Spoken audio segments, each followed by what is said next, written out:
It's been 24 years since Galatasaray lifted up their Europa League trophy, beating Arsenal in the final. A year later, they would win the UEFA Super Cup, beating the world's greatest team, Real Madrid. Then in 2002, Turkey would qualify for the World Cup and finish third in the tournament, losing to a star-studded Brazil side in the semi-finals 1-0. At the time, I'm sure many Turkish people and football lovers were optimistic about their country's footballing future. But 20 years later from these successful periods, Turkish football clubs and the national team have certainly stagnated, not showing any real improvement. Since Galatasaray's European triumph, no Turkish club has made it to the finals of any international competitions. And since 2002, the Turkish national team has failed to even qualify for any World Cups. And although they had an impressive run in the 2008 Euros, nothing else they have done since then has been anything impressive. I think we could all remember the chats about how Turkey was supposed to be this dark horse team in the 2020 Euros just to get obliterated in the group stage, losing all 3 games and finishing last in their group, with a goal difference of -7. Literally being the only team in the groups to not make it to the knockout phase. So what has gone wrong? How can a country of over 80 million people who have some of the most passionate supporters and clubs with huge fan bases be so below the standard of what they are supposed to be? What's holding them back?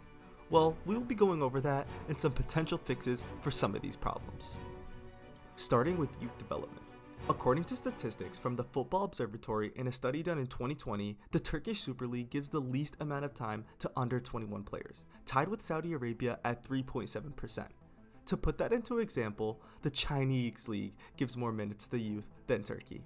This, combined with the lack of proper youth training facilities and general neglect for any youth football in the nation, has seen a talent pool that is basically untapped.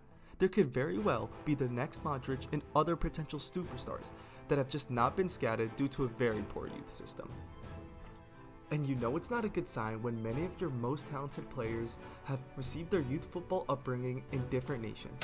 Hakan Çalhanoğlu, who is one of the best midfielders in the world right now with Inter Milan, was born and grew up in Germany, along with impressive talents like Kenan Yıldız and others coming from the Netherlands like Benfica player Orkan Kukcu and Ferdi Kadıoğlu.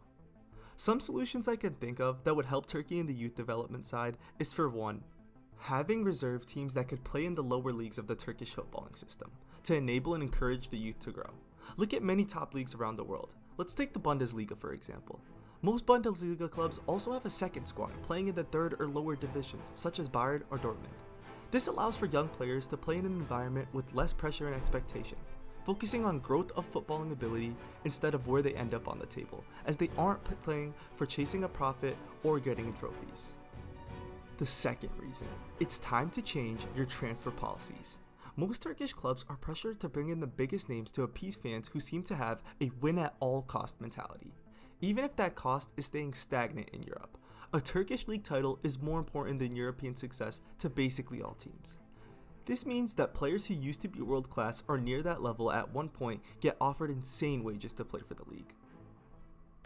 Think of players like Mesut Ozil, Radamel Falcao, Didier Drogba, Samuel Eto'o, Dries Mertens, Edin Dzeko, and of course some such as the Eredivisie or the Belgian League, and you will see that there's a much bigger emphasis on developing young players and flipping them to higher ranked leagues for millions of euros. However, recently Galatasaray and Fenerbahce have actually given hope in this avenue. With the recent player sales of Sacha Boey and Arda Güler for record-breaking amounts, it's clear to see that this method does work, and turning into a feeder club might be the best way to gain back prestige in Europe. Reason 3. Turkey's economy is in shambles. Unfortunately, this is the newest problem on the list. The Turkish lira has lost a lot of its value. Starting in 2018, the country's main currency has been dealing with massive inflation. A euro would be around 5 Turkish lira at the time. But as of recent, it's skyrocketed to 1 euro equaling around 34 Turkish lira. This undoubtedly has made clubs much weaker in the transfer market, especially smaller ones, whose fans have a hard time buying tickets to matches and buying jersey and other memorabilia.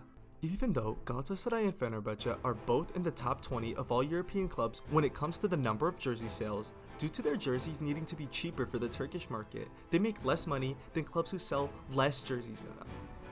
This also hurts the league's prize pool. To put next season's deal in perspective, if you were to win 36 league games and become champion, you'd only receive 9 million euros. That number is absurdly low, as just qualifying for the Champions League nets you 15 million euros, meaning that Galatasaray's 2023 UCL run, in which they placed third in their group, has earned them much more money than a season in the Super League. And I want to add one more minor reason as a hot take. The football supporting culture needs to be changed. I understand that the best team attracts the most viewership and fans, but a reported 90% of the Turkish population support one of three clubs: Beşiktaş, Galatasaray, and Fenerbahçe. Meaning that local clubs and city clubs get less support from the general population, strengthening the Big Three's control over the Super League. It's practically embarrassing for other teams who have to struggle to fill up stadiums, with only 6 out of 20 teams averaging more than 10,000 fans in attendance. To compare, the German second division, which has 18 teams, has 16 clubs averaging more than 10,000 in attendance. This creates instability in the league, with a lot of lower tier Turkish teams being super weak. The competitiveness of domestic football has surely taken a hit because of it.